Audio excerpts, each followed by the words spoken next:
Really, really good. Proud of you. Alright. Cool. Really, really nice job. You're not fully proud, kinda. I'm Kinda proud. Look, for your first side, was a perfect no, but she made plays, she operated. Shedeur he's a very impressive young man. He's poised, he's calm, he's smart. You can tell that he's been raised by, really quite honestly, a Hall of Fame dad. Look, we're gonna get to know him even more. Andrew Berry is back and stunned everyone with a bold call. He bumped Shedeur Sanders ahead of Dillon Gabriel, jumping him from the 3rd spot to the 2nd. Here's the twist.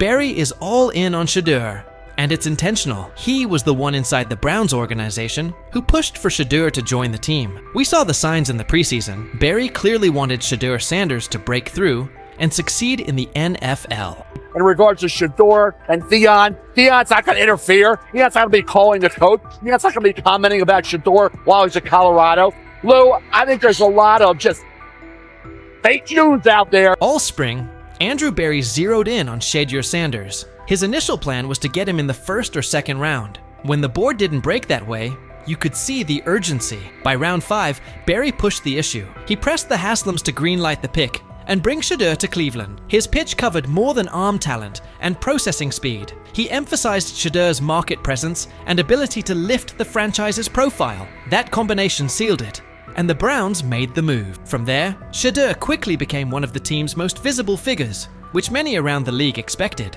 Cleveland then moved Kenny Pickett, narrowing the depth chart traffic and giving Shedeur a cleaner runway to compete for meaningful snaps. The message was simple: opportunity is coming, and the path is clear. After a strong preseason debut, Berry sought Shedeur out and delivered direct praise. That wasn't a routine pat on the back, it was a deliberate public endorsement. It signaled how the Browns view him, not just as another quarterback on the roster, but as a priority investment with both on-field upside and off-field impact. The organization's actions, draft capital, roster moves, and visible support line up behind the same idea. They're betting on Shedeur Sanders and intend to give him every chance to grow into a central piece of this team.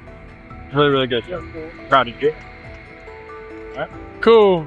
Really, really nice job. You're not fully proud, kinda. I'm Kinda proud. Look, for your first side, was a perfect no, but she made plays, she operated, it's just stacked. I love when you tell the facts, dude. No, but it's okay. Listen, you did a nice job. Andrew Berry's bet on Shedeur Sanders is aging well, and the media is starting to echo that view. Mary Kay Cabot recently argued that Shedeur is the primary reason the Cleveland Browns remain in the conversation after a rough year. In her view, amid team-wide struggles, it's Sanders' presence, his profile, buzz, and flashes that kept Cleveland from slipping out of the spotlight entirely. Without him, she suggests, the Browns likely drift off the national radar. That ripple effect validates Berry's aggressive stance. The move wasn't just about a depth chart, it was about relevance and upside. Cabot also underscored that Shedeur isn't merely a headline, he's a quarterback with real runway to grow. His tools and poise are too substantial for Cleveland to park on the sidelines, and she pushed for a genuine opportunity to see what he can be with proper support. The calculus is straightforward. If he meets expectations, the Browns have a young centerpiece. If he doesn't, the organization can still reassess and pivot. Either way, the signal is clear. Berry's conviction in Shedeur Sanders has positioned Cleveland to capture attention now, while exploring a ceiling that could reshape the team's future. It was too much value to pass up there, a developmental quarterback that they could take a look at and just kind of see what they had. Right now, his upside clearly outweighs the downside. It's a bet the team can't ignore. After Shedeur Sanders' tough preseason outing, when critics jumped in, Andrew Berry didn't let it drift. Instead of excuses, he acted. He pulled the entire offensive line that had been on the field with Shedeur. That decision shook the building and made the front office's stance obvious. Protect the quarterback, give him a fair evaluation, and set him up to succeed. It signaled full investment in his development. Berry's move wasn't just a swap of personnel, it set a standard. He pushed for accountability, demanded changes, and focused on building a setting where Shedeur can grow instead of being put in losing spots. It's one of the strongest steps in reshaping the Browns roster and shows real trust in Shedeur's trajectory. There's also a bigger plan here. These choices aren't only about one game. They're tied to the long-term quarterback picture. With Dillon Gabriel's physical limitations and Kenny Pickett gone, the front office knows it needs a quarterback who can handle NFL speed and punishment. The post-Joe Flacco roadmap depends on getting this decision right. After all of that, Kevin Stefanski's latest comments flipped the tone. He's now publicly backing Shedeur's growth, regardless of outside noise. That's notable because Stefanski previously downplayed Shedeur's upside and critiqued him. With Pickett out of the mix, the focus has shifted. Shedeur's size, strength, and on-field tools are giving him a real edge over Gabriel. While there are ongoing questions about Gabriel's frame, Shedeur looks like the more complete option. That difference could be what pushes him up the Browns' depth chart. I don't concern myself with outside type of things, but I'm committed to his development, just like all of our rookies. So we'll continue to focus on getting our guys better, and that's what we'll stay committed to, and that's what's important to me. TJ Houshmandzadeh has weighed in too, saying the heat on Kevin Stefanski is rising, and a lot of it stems from Andrew Berry's aggressive choices. Houshmandzadeh pointed out that the microscope on Cleveland's quarterback plan is getting sharper, leaving Stefanski with little room for error. His warning was direct. If Stefanski keeps capping Shedeur Sanders' role or downplaying his importance, it could put his job at risk. With the front office and fan base tracking every move and Berry firmly behind Shedeur, any attempt to slow him down could push Stefanski onto the hot seat. Bottom line, Berry's steadfast backing of Shedeur Sanders now defines the Browns' quarterback landscape, and the ripple effects are everywhere. From the early draft push to the decisive preseason calls, Berry has made it clear he intends to give Shedeur a real runway. That stance hasn't just shifted the depth chart, it's also forced key figures, Stefanski included, to recalibrate their approach. What used to be a conversation full of doubts about Shedeur's ceiling has turned into a high-stakes pivot point, with Berry's conviction driving the agenda. As the pressure builds, Stefanski stands at a decision point. The spotlight on Shedeur, the expectations from fans, and the backing from the front office leave minimal margin for missteps. Stefanski has to balance his system with the reality that Berry's faith in Shedeur is now central to the team's direction. The future of the position in Cleveland may hinge on how well Stefanski manages that balance. With Berry all in, the trajectory looks promising, but Stefanski's choices in the coming months will determine whether Shedeur's rise takes off or stalls. What's your read on Andrew Berry's aggressive approach and the pressure on Kevin Stefanski? Do you back Berry's unwavering commitment to Shedeur Sanders? Or is it too much risk for a young quarterback? And how do you feel about Stefanski's shift in tone, given his earlier skepticism? Share your take below. Does this pressure cooker sharpen the Browns, or set them up to stumble? So he says, this is exactly what he says. I'm told the footage of Shedeur Sanders meeting with the Giants is so bad that both the Browns and the Sanders family have threatened legal action if it is What in the NFL is happening right now? The New York Giants just leaked a draft interview recording with Shedeur Sanders, and fans are completely freaking out. Did Shedeur take some shots? Did the Giants forget what the word confidential means? Or did someone accidentally hit reply all on something that was supposed to stay locked away? Get ready, because this roller coaster involves hot mics, bad takes, and a whole lot of drama. What happened with Shedeur on draft night to make him fall to the 5th round, and them talking about the Giants coming out with all that information talking about Shedeur did bad, bombed the interview, all that type stuff.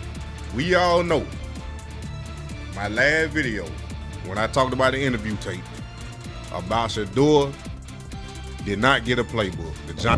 The NY Giants, in true Stonewall fashion, dropped a carefully trimmed clip from their highly sought-after interview with Shedeur Sanders, then quickly locked everything else away like it was top-secret intel. Was this a calculated PR stunt, or just a low-key attempt at sabotage? Either way, the silence speaks louder than any official statement.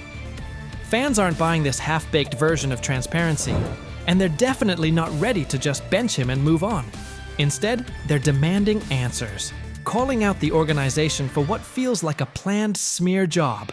One thing's for sure, the hate is loud, but Shedeur's supporters are even louder.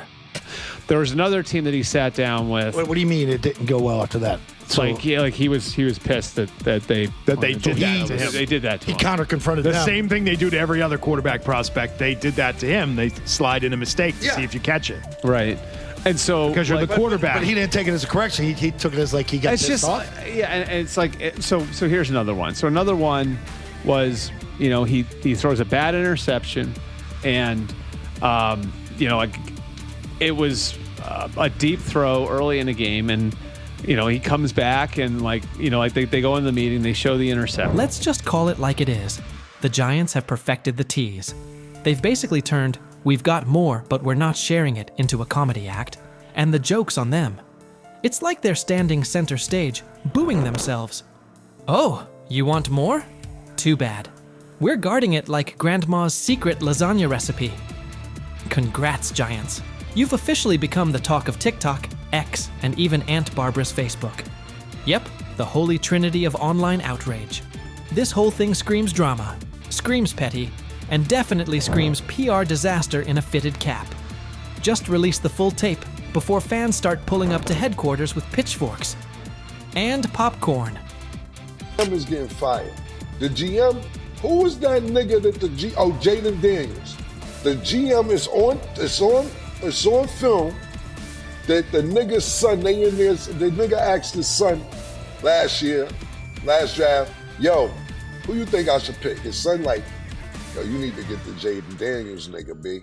This is what his son, it's on tape. You should go Jaden Daniels. He laughing at his son. And all right, cool, get Jaden Daniels. I don't even know how that tape got out. I wouldn't have let the shit get out personally. Meanwhile, Shedeur, the latest poster boy for maybe the Giants don't like talent unless it's dressed in blue and red confetti, is soaking it all in like it's just another day at practice. And here's the best part of the irony. The Giants tried to label him as all hype, no substance, a paper tiger. But instead, they accidentally turned him into the hottest name being mentioned by every sports analyst out there.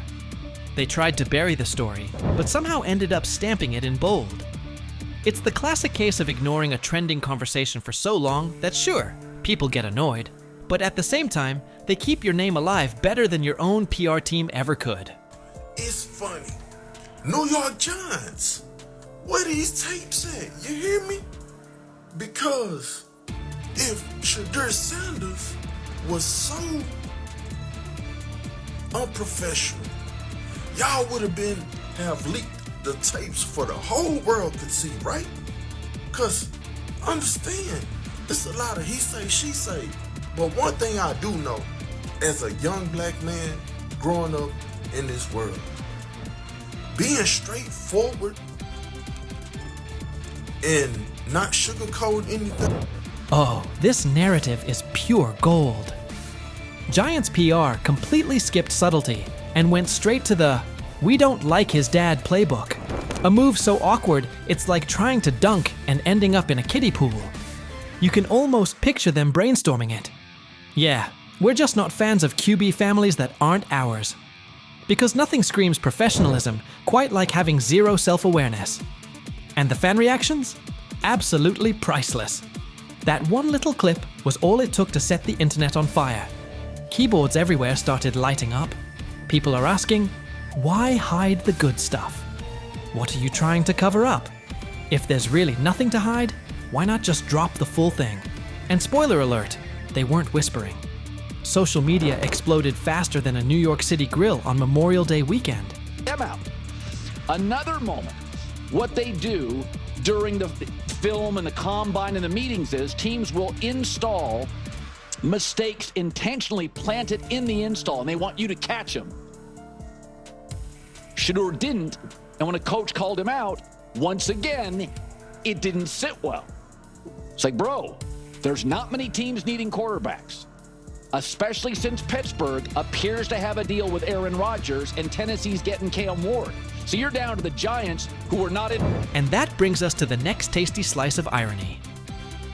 By refusing to release the full interview, the New York Giants probably thought they were hurting Shedeur Sanders' image. But instead, they ended up throwing gasoline on the hype train.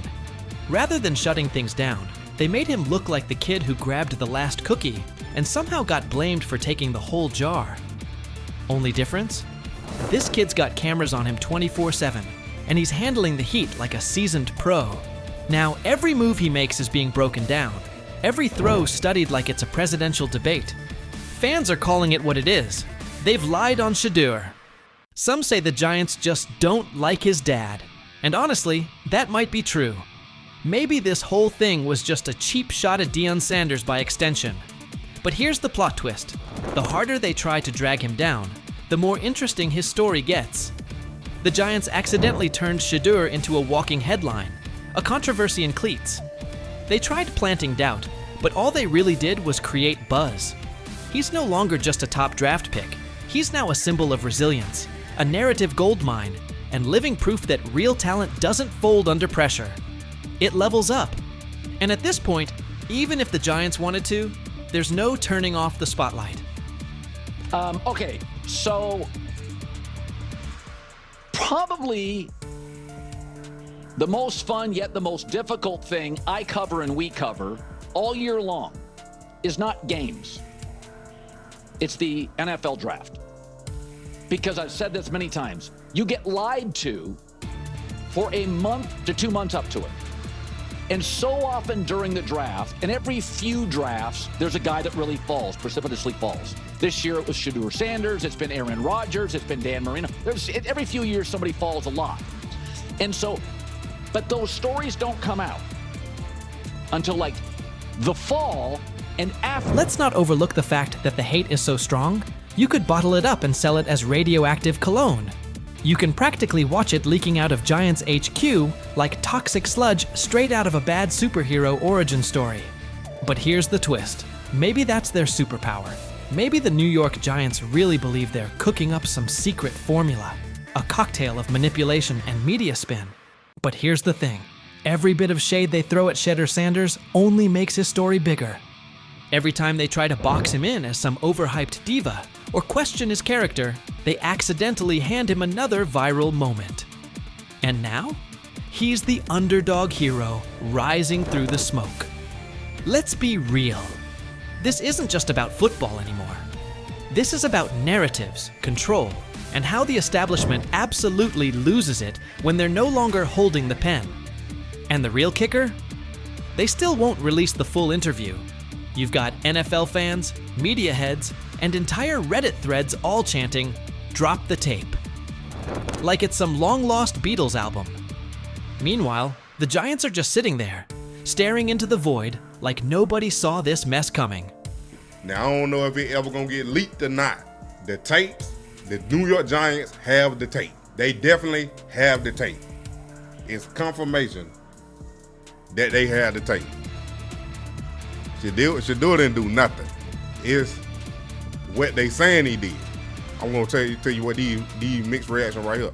So we already know about the New York Giants, but the Pittsburgh Steelers head coach Mike Tomlin reported Miles Sanders' talent, but hesitated to draft him due to previous challenges with quarterbacks like Russell Wilson and Justin Fields, leading to more cautious approach.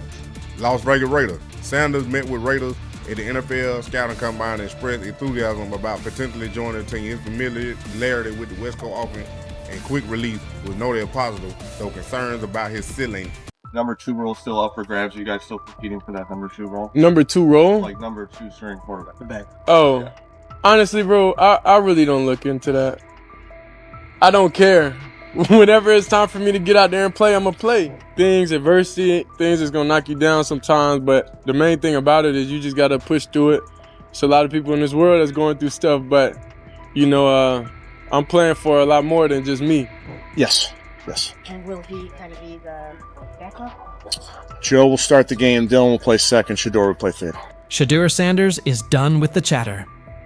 After head coach Kevin Stefanski slotted him as the third-string quarterback behind Dylan Gabriel, he didn't blink. No panic, no backpedaling, just steady confidence. He made it clear he won't get caught up in labels or outside noise. Say what you want, but when the stage is brightest, he intends to be brighter. Sanders isn't wasting energy on distractions. He's locked in, focused, and ready to let his play speak for itself the moment he steps on the field. Whenever it's time for me to get out there and play, I'm going to play. Whenever it's time for the lights to come on, I'm going to do my thing. I'm not concerned about when it is. I'm not concerned about, how many reps I'm getting at this point is what it is, because I know when the lights come on, when everything go on, when the pressure's on, you know who I am. Shedeur Sanders isn't losing sleep over Kevin Stefanski's depth chart or the situation around it. He's certain that when his number is called, the film will force a second look at every assumption. Practice rotations and outside noise aren't his focus. He trusts his preparation and what he brings to the position. The equation is simple. When the pressure is real and the lights are hot, he'll answer it and quiet the doubts. He's not chasing validation anywhere else. The field is where he'll do his talking. This isn't just a solo climb for him either. He views his supporters as part of the mission, not spectators on the sideline. He's navigated stretches like this before and found a way through, and that same mindset drives him now. Every window that opens, he plans to seize. The message doesn't change. The work never stopped, the standard hasn't moved, and he's ready to prove it again the moment opportunity meets preparation. The main thing about it is you just gotta push through it.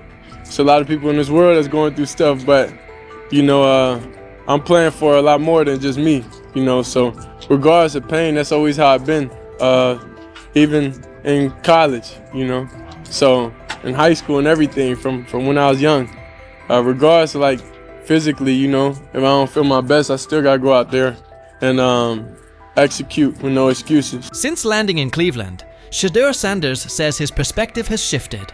Simply lacing up for practice each day feels like a gift he used to imagine, not live. He's embracing patience, fully prepared to wait his turn, and when that window opens, he intends to sprint through it. Until then, the plan is simple. Stack work, refine the details, and be over-prepared when the call comes. To critics, he doesn't frame this chapter as a setback at all.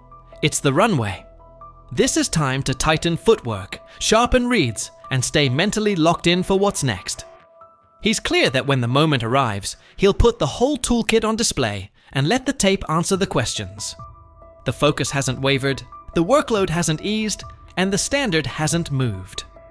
When opportunity meets preparation, he intends to show exactly who he is and what he can do. I would say I learned life in a different perspective, and that's why I come here. I'm happy. I always got good energy because, I'm blessed to come out here. And he's backing it up. In his latest practice, Shedeur Sanders showed exactly what cooking looks like. He came out a touch sluggish while shaking off the last of the injury effects, then locked into rhythm.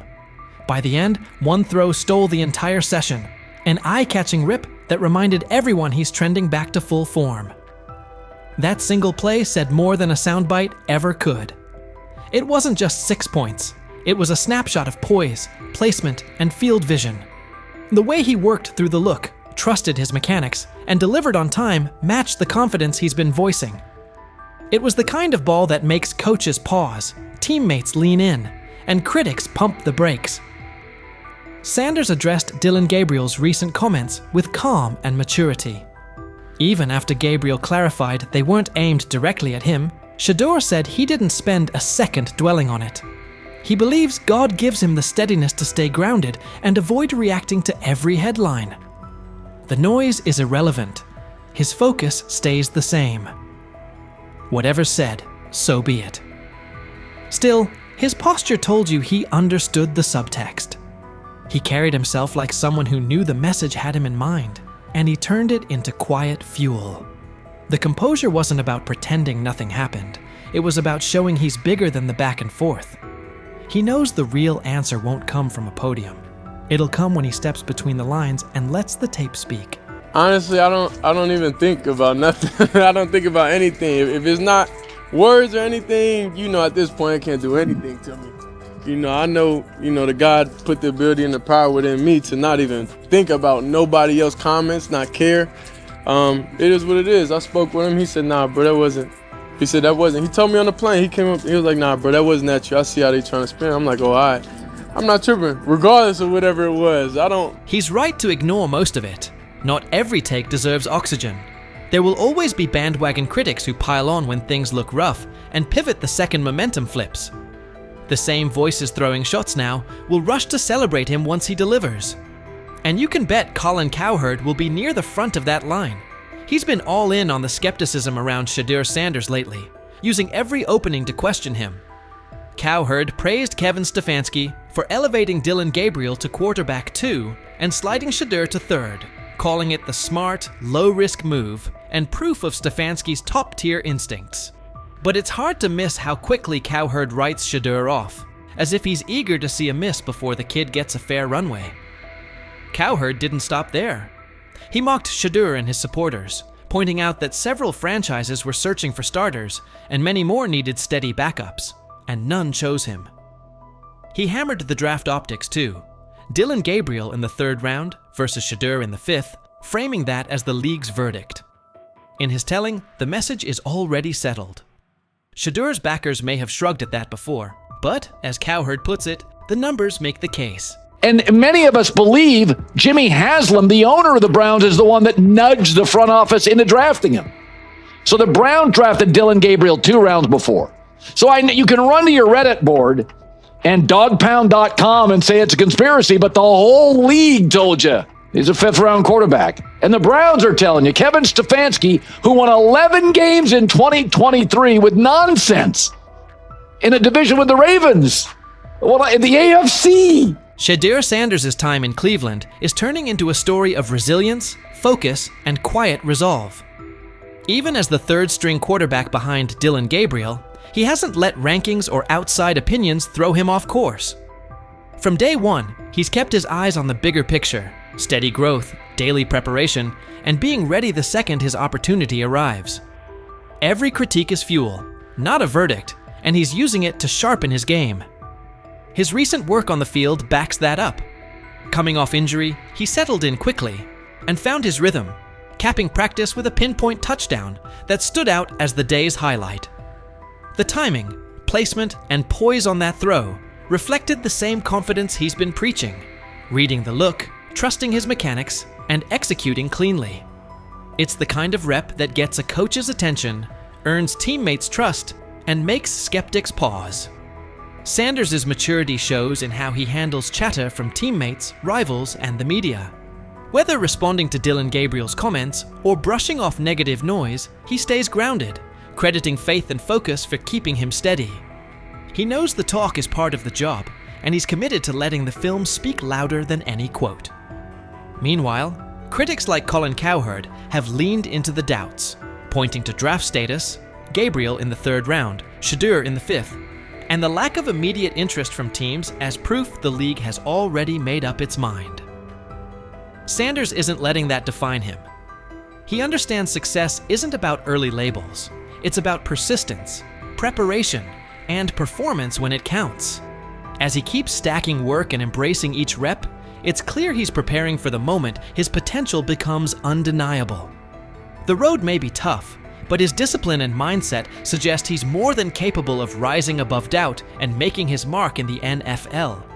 What's your read on Shedeur Sanders' approach so far? Do you think his patience and focus will pay off once he gets real snaps?